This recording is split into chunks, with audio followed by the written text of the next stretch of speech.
একদিন এক ভদ্রলোক এক মহিলাকে হঠাৎ জিজ্ঞাসা করলেন, তুমি কোন জাতের?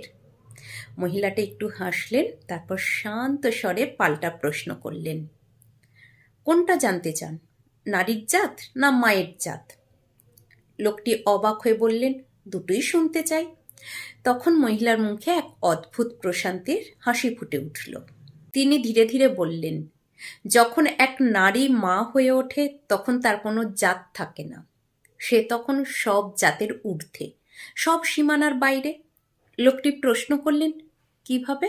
মহিলাটি বললেন, যখন মা নিজের সন্তানকে বড় করে, তার মলমূত্র পরিষ্কার করে, রাত জেগে যত্ন নেয়, তখন সে যেন এক পরিচারিকা হয়ে যায়।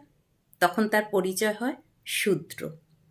সে জীবনের সব থেকে নিচুতম কাজটিও ভালোবেসে করে ফেলে।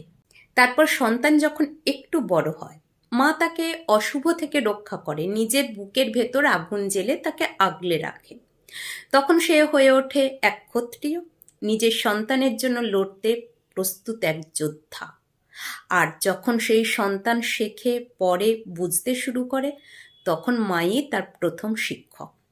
তখন সে যেন ব্রাহ্মণের মতো জ্ঞানের আলো ছড়িয়ে দেয়।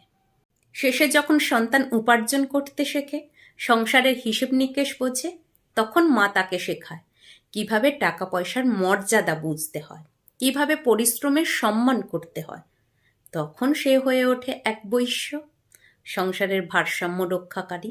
মহিলা একটু থেমে মৃদু হেসে বললেন, তাহলে বলুন দাদা, মা কি সত্যি কোনো জাতের হতে পারে, নাকি তিনি সব জাতের রূপ, সব শক্তির প্রতীক? ভদ্রলোকের চোখে জল এসে গেল। তিনি নিঃশব্দে মাথা নিচু করলেন।